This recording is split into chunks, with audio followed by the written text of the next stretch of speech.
This is Radio 2 on the BBC Sounds app, on your smart speaker and on 88 to 91 FM. BBC News at 3 o'clock. This is Catherine Cracknell. A 15-year-old boy has been given a life sentence with a minimum of 13 years for the murder of the schoolgirl Ava White. The 12-year-old died after being stabbed in the neck in Liverpool city centre last November, following a row over a Snapchat video. The boy, who was 14 at the time and can't be named for legal reasons, had claimed he accidentally stabbed the girl in self-defence. A committee of backbench Conservative MPs is due to set out the rules for the leadership contest to choose Boris Johnson's successor.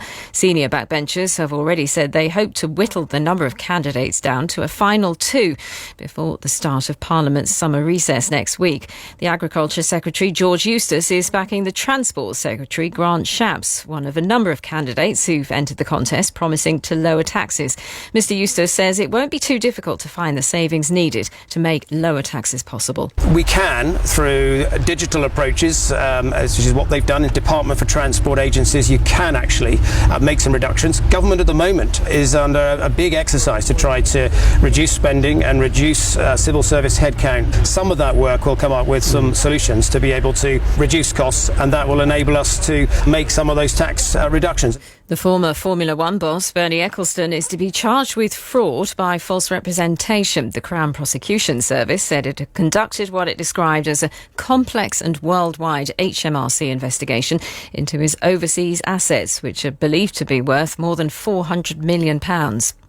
The Russian military are continuing to bombard regions across Ukraine. One of the cities shelled in the latest attacks has been Kharkiv in the northeast, where local officials say 3 people were killed and more than 30 others were injured. Danny Aberhard reports. The regional governor of Kharkiv, Oleh Sinyahubov, has posted photos showing some of the damage.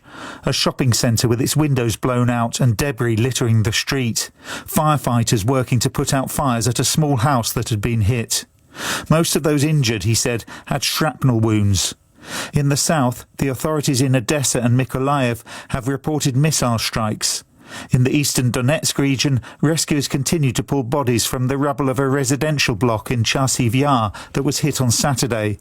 Temperatures are set to reach 33 degrees in some parts of the country today. The advice is to stay indoors where you can and drink plenty of water. Here's the BBC weather presenter, Simon King. The fact that the weather computer models, as we've talked about, are suggesting 40 degrees, that's never happened before. That's just another indicator of our changing climate. And I think, when we are talking about temperatures into the mid-30s, that is unusual. And I think we need to therefore go from nice summer weather to kind of, this could potentially be a big problem for a lot of people. That's the BBC News at 3 minutes past 3. OJ Borge.